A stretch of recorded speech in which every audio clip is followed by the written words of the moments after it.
I really need advice because my whole world is crashing down around me. My heart feels like it's being ripped apart, and I can barely think straight. I, 36M, have been married to Laura, 35F, for 12 years, and we have 3 beautiful children together, John, 10M, and the twins, Emma and Sarah, 7F. Everything in our life seemed perfect until recently when my entire world started falling apart. Laura and I met during our sophomore year in college. I still remember that day clearly. She was sitting in the campus coffee shop, grading papers for her teaching assistant job. I was there studying for my business finals, and we ended up sharing a table because the place was packed. We talked for hours that day, completely losing track of time. She was studying to become an elementary school teacher, and her passion for working with kids was obvious from the start. I was pursuing my business degree, dreaming of starting my own company someday. We dated throughout college, and everything just clicked between us. After graduation, we both landed good jobs in the same city. I started working at a marketing firm, and she got a position teaching 3rd grade at a local elementary school. We got married a year later in a small ceremony with close family and friends. Our parents helped us with the down payment for our first house, and we started building our life together. John came along 2 years into our marriage. Laura was an amazing mother from day one. She somehow managed to balance her teaching career with being a mom, and I was in awe of her. When she got pregnant with the twins 5 years later, we were overjoyed. Those early years were challenging but wonderful. We were tired all the time from juggling work and 3 young kids, but we were happy. We had date nights every Friday, took family vacations every summer, and always made time for each other despite our busy schedules. For the past 10 years, I've been growing my own marketing consultancy. It started as a side hustle but grew into something bigger. Laura was incredibly supportive during those early years when I was working late trying to build the business. She never complained when I had to miss dinner or when I was stressed about landing clients. She believed in me when I doubted myself. Looking back now, I can see where things started going wrong. About 2 years ago, my business really took off. I was finally making the kind of money that could give our family a comfortable life. We moved to a bigger house in a better school district, got new cars, and could afford nice vacations. But with the success came longer hours and more stress. I started missing those Friday date nights. Family dinners became rarer. I told myself I was doing it all for them, that providing a good life for my family was what mattered most. I noticed small changes in Laura's behavior about 6 months ago.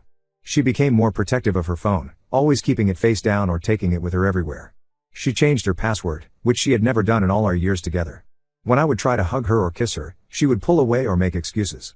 She stopped sharing details about her day with me.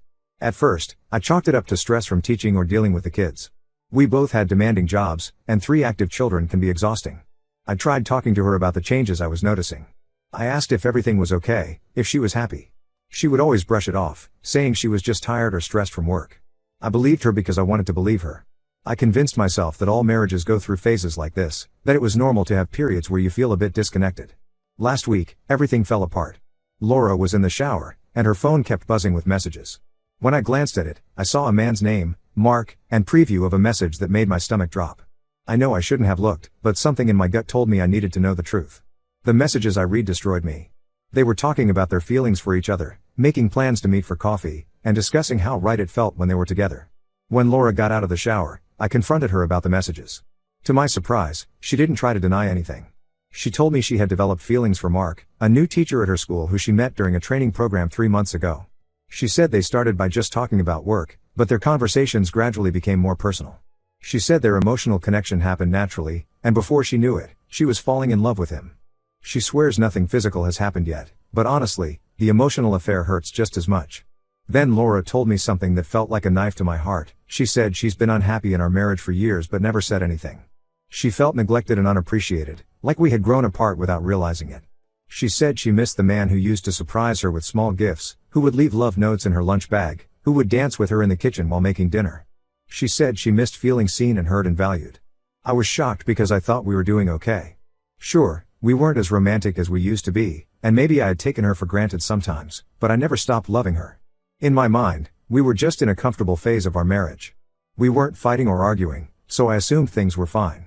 I was content because I had her and our family, even if things weren't perfect. These past few days, I've been reflecting on our marriage, and I can see where I went wrong. I got so caught up in providing for our family that I forgot to nurture our relationship. I stopped doing all those little things that used to make her smile. I assumed she knew how much I loved her without me having to show it. I missed all the signs that she was slowly drifting away from me. Now I'm desperate to save our marriage.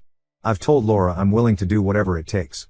I'll scale back my work hours, hire more people to handle the business, anything to spend more time with her and the kids. I've suggested marriage counseling, regular date nights, couples retreats, whatever she wants. I've made a detailed plan of all the changes I'm committed to making. I want to be the husband she fell in love with again, the one who made her feel cherished and adored every single day. But Laura says she's confused about what she wants. She says she has strong feelings for Mark but also doesn't want to destroy our family. She's worried that even if I change now, things will eventually go back to how they were before. She's scared of making the wrong choice and getting hurt. She says she needs time to figure out her feelings. Meanwhile, I'm dying inside. Every time I look at our children, my heart breaks thinking about what this could do to them. John has already noticed something is wrong. He asked me yesterday why mommy seems sad all the time. The twins are too young to understand what's happening, but they pick up on the tension in the house. They adore their mother, and the thought of our family breaking apart is unbearable. I need advice from people who have been through similar situations. What worked for you? What should I avoid doing? I'm willing to fight for our marriage until my last breath, but I need help figuring out how. How can I prove to Laura that we can fix this? That we can be better than we ever were before? I feel like I'm running out of time, and I'm terrified of losing everything that matters to me. Update 1. It's been 3 weeks since my last post, and everything has gotten so much worse. I've been trying everything I can think of to save our marriage, but it feels like I'm watching sand slip through my fingers. Following the advice from my last post, I started making major changes. I hired 2 new people at work to reduce my hours. I planned special date nights and family activities. I even started leaving little notes for Laura again, like I used to do when we were first married. But none of it seems to matter anymore. Laura is pulling away more and more each day. Last week, I planned a surprise dinner at her favorite restaurant, the same place where we celebrated our first anniversary. She agreed to go, but spent the entire evening checking her phone under the table. When I mentioned it, she got defensive and said she was just checking on some work emails. But I saw Mark's name flash across her screen more than once. The worst moment came 3 days ago. Laura asked to talk after the kids went to bed. I felt hopeful, thinking maybe she was ready to work on our marriage. Instead, she suggested something that felt like a knife to my heart. She wanted to try an open relationship. She said it so casually, like she was suggesting we try a new restaurant. She thought it would be a good compromise, a way to keep our family together while allowing her to explore her feelings for Mark. She even encouraged me to find someone else for myself, saying it would only be fair. I just sat there, stunned. The Laura I married would never have suggested something like this. When I finally found my voice, I asked her if she really thought I could share her with another man, or if she truly believed I wanted to be with anyone else. She got frustrated, saying I was being old-fashioned and possessive. She said relationships can take many forms, and maybe this would be better than divorce. I couldn't even continue the conversation. I went to sleep in the guest room that night, feeling like I was living in some kind of nightmare. This weekend, I finally met Mark. He came to our house, to pick up Laura for what she called a friendly coffee. Seeing him in person made everything so much more real and painful. He's 25, a full decade younger than us. He showed up in trendy clothes, with this easy confidence that comes from having no real responsibilities in life. No mortgage, no kids, no complexity. Just a young guy who thinks he's in love with my wife. I watched them leave together, and the contrast was stark. Laura was practically glowing, laughing at something he said as they walked to his car. She looked younger somehow, more like the college girl I fell in love with. I could see why she might be attracted to him. He represents everything that's new and exciting, everything that our settled, routine life isn't. The situation is affecting our children more than Laura wants to admit. John, our 10-year-old, has started acting out at school. His teacher called last week because he got into a fight with another student who made a comment about his mom always texting during his baseball games. The twins are confused and clingy. They've started having trouble sleeping, often crawling into my bed in the middle of the night asking when mommy is coming home from her friend's house. Last night, Emma, one of our twins, asked me a question that broke my heart. She said, "Daddy, does mommy love her friend more than us? Because she always wants to talk to him instead of watching movies with us like we used to." I had no idea what to say. How do you explain to a 7-year-old that her mother is prioritizing a relationship with another man over her own family? I tried talking to Laura about how this is affecting the kids. I showed her John's school report, told her about Emma's question. But she got defensive immediately. She said I was trying to manipulate her by using the children against her. She insisted that kids are resilient and will adjust to whatever changes come their way. She said she deserves to be happy and that being a good mother doesn't mean she has to sacrifice her own happiness. But what about their happiness? What about the stability and security they need? Our friends have started to notice what's happening. Some of them have tried talking to Laura. Her best friend since college, Sarah, came over last weekend specifically to talk some sense into her. But Laura accused her of taking my side and not understanding her feelings. She said Sarah was just jealous because she was stuck in a boring marriage herself.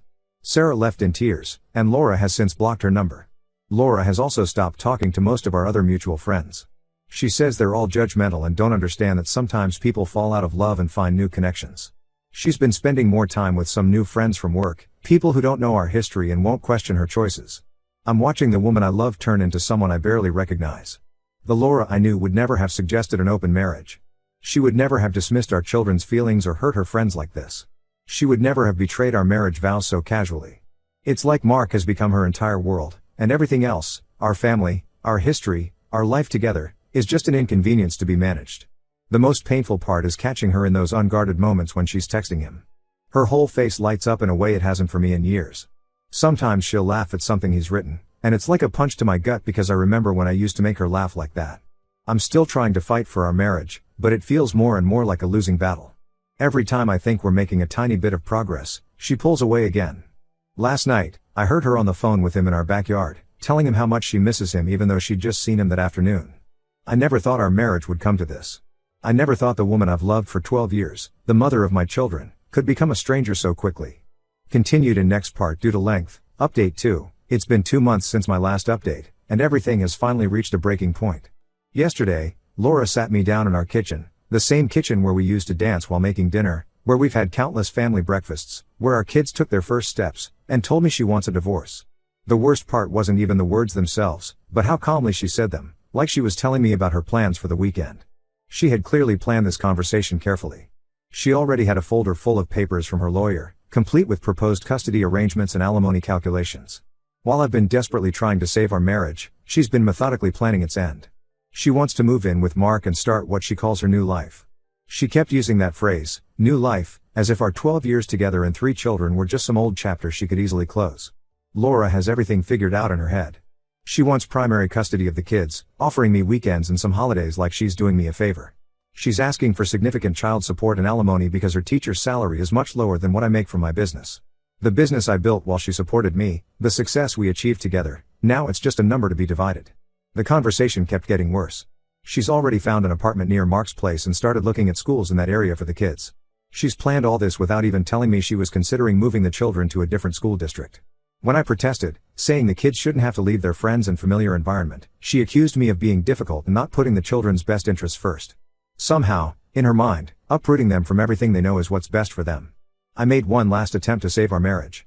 I reminded her of how we met in college, how we built our life together from nothing. I talked about the birth of our children, our first house, all the challenges we overcame together. I reminded her of the vows we made, the promises to stay together through better or worse. But Laura just stared at me with this distant look in her eyes, like she was watching a movie about someone else's life. Then she said the words that shattered what was left of my heart, I don't love you anymore. I'm in love with Mark. She said it so matter-of-factly, like she was commenting on the weather. She didn't even seem sad about it. She said Mark understands her in a way I never did, that he makes her feel alive again. When I asked about our children, she said they'll adjust and that it's better for them to have a happy mother than parents who stay together unhappily. The divorce proceedings started this morning. Our first meeting with the mediator is scheduled for next week. We're trying to keep things civil for the kids' sake, but it's incredibly hard. Every time I see her, I'm reminded of the woman I fell in love with, and I can't understand how we got here. How did the person who once couldn't sleep without holding my hand become someone who can barely look me in the eye? Laura moved in with Mark last week. She packed up her things while I took the kids to the park because she didn't want them to see her leaving. When we came back, half our family photos were gone from the walls. The house feels empty now, like a museum of what used to be. The kids keep asking when mommy is coming home, and I don't know what to tell them anymore. The hardest part is that Laura seems genuinely happy with her decision. Yesterday, I dropped off the kids at her new place, and I saw her laughing with Mark in the kitchen through the window. She looked younger, carefree, like the weight of our marriage had been holding her back all these years. Our oldest, John, saw it too and asked me why mommy never laughed like that with us anymore. Our mutual friends are divided over the situation. Some have sided with Laura, saying people can't help who they fall in love with and that everyone deserves to be happy. Others are disgusted by her choices, especially how she's handled everything with the kids. My best friend told me she saw Laura and Mark at a restaurant last night, acting like teenagers in love, while Laura was supposed to be having dinner with our daughters. I'm trying to stay strong for our children, but some days are harder than others. The twins still cry at bedtime, asking for their mom. John has become withdrawn and angry, refusing to talk to Laura on the phone. I'm doing my best to hold everything together, but watching our family fall apart while Laura builds her new life with Mark is the hardest thing I've ever had to do. Update 3. It's been 6 months since everything fell apart, and the divorce is finally official. I signed the last papers yesterday. 12 years of marriage, 3 beautiful children, and countless memories, all reduced to a stack of legal documents and cold, formal agreements about custody schedules and financial arrangements. Laura and Mark are still together. They've moved into a bigger apartment, and she seems committed to her new life with him. The custody arrangement we settled on has the kids staying with her during the weekdays because of school schedules, and with me on weekends. We also split holidays and school breaks. I get 2 weeks with them during summer vacation. It's not ideal, but I'm trying to make the best of the time I have with them. The hardest part has been watching our children adjust to this new reality. John, our oldest, is struggling the most. His grades have dropped, and he's been getting into fights at school. The school counselor suggested he start seeing a therapist, which he now does twice a week. He's angry at Laura, often refusing to talk to her or go to her place. Last week, he had a complete meltdown when Laura tried to get him to call Mark's stepdad. I had to pick him up early from her house because he was so upset. The twins are handling it differently. Emma has become very clingy with me, crying every Sunday evening when it's time to go back to Laura's. Sarah, on the other hand, has become withdrawn and quiet. Their teacher told me they sometimes sit alone at lunch, not wanting to play with other kids. It breaks my heart seeing them like this, but Laura insists they'll adjust with time. I've been focusing on rebuilding my life, even though some days it feels impossible. I've started working out again, something I'd neglected during the stress of the past year. I joined a single parent support group, which has been helpful in ways I didn't expect. Hearing other people's stories makes me feel less alone. A few people there have suggested I start dating again, but I'm nowhere near ready for that. Right now, my focus is entirely on being there for my kids and healing myself. Laura and I only communicate through a co-parenting app now. Our conversations are strictly about the children, their schedules, school events, medical appointments. Sometimes I catch myself wanting to ask her if she's really happy, if trading our family for a life with Mark was worth it. But I know those questions won't change anything. What's done is done. Last week, I ran into them at our local grocery store. Mark had his arm around her waist, and they were laughing about something while picking out vegetables. It was such a normal, domestic moment, the kind we used to share, and it felt like a punch to the gut. The twins were with me and saw them too. Emma asked me later if Mark was going to be their new daddy. I had to pull over on the drive home because I couldn't see through my tears. I've started making new traditions with the kids during our weekends together. We have movie nights on Fridays, go hiking on Saturdays, and cook Sunday breakfast together. I'm trying to create a stable, happy environment for them, even if it's only for 2 days a week.